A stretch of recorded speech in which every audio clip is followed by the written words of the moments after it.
దీర్ఘకాలిక వ్యాధిగ్రస్తులకు సంబంధించి తస్మాత్ జాగ్రత్త. మళ్ళీ కరోనా కలకలం. ఏపీ, కర్ణాటక, కేరళ రాష్ట్రాల్లో పెరుగుతున్న కేసులు. తెలంగాణకు పొంచి ఉన్న ప్రమాదం. కరోనా మహమ్మారి మళ్ళీ జూలు విదిల్చింది. ఏపీ, కర్ణాటక, కేరళ రాష్ట్రాల్లో కేసులు వెలువస్తున్నాయి. ఈ నేపథ్యంలో దీర్ఘకాలిక వ్యాధిగ్రస్తులు అప్రమత్తంగా ఉండాలని నిపుణులు చెబుతున్నారు. కరోనా లక్షణాలతో ఏపీలో 4 మృతి చెందినట్లు అధికారులు ప్రకటించారు. వారంతా దీర్ఘకాలిక వ్యాధులతో బాధపడుతున్నారో తెలిసింది.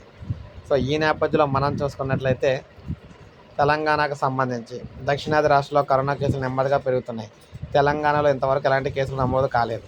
గాంధీలో భారీ సంఖ్యలో రోగులకు చికిత్స చేసిన అపార అనుభవం ఉంది. ఒకవేళ కేసులు పెరిగితే ఉస్మానియా, గాంధీ ఆసుపత్రిలో ప్రత్యేక ఏర్పాట్లు ఉంటాయి.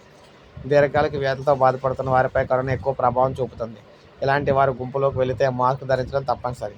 చేతి శుభ్రత పాటించాలి. ఎక్కువ మంది గుమ్ము కూడే చోటుకు వెళ్ళకూడదు. అత్యవసరమైతే తప్ప ప్రయాణాలు వాయిదా వేసుకోవడం మంచిది. ఏడాదికి ఒకసారి న్యూమోకోకల్ వ్యాక్సిన్ తీసుకోవాలి. చిన్నపిల్లలు, వృద్ధులు తప్పకుండా ఈ టీకాలు తీసుకోవడం ద్వారా కరోనా నుంచి రక్షణ పొందవచ్చు. రోజు కనీసం 45 నిమిషాలు వ్యాయామం చేయడం, సరైన నిద్ర, నీళ్లు తాగడం, ఒత్తిడి తగ్గించుకోవడం, సమతుల ఆహారం వ్యాధి నిరోధక శక్తిని అయితే తగ్గించకుండా చేస్తాయన్నమాట. అయితే తీవ్రమైన జ్వరం, నొప్పులు, కడుపులో నొప్పి, శ్వాస తీసుకోవడం ఇబ్బంది, శరీరంలో ఆక్సిజన్ శాతం తగ్గడం లాంటి లక్షణాలు ఉంటే మాత్రం నిర్లక్ష్యం చేయకుండా ఆసుపత్రిలో చేర్పించుకోవాలని చెప్తున్నారు. ఇది మన కరోనాకు సంబంధించి తెలంగాణలో తాజా సమాచారం. ఒక లైక్ చేయండి, సబ్స్క్రైబ్ చేసుకోండి, మన ఛానల్ సబ్స్క్రైబ్ చేసుకొని ఫాలో అవుతానండి.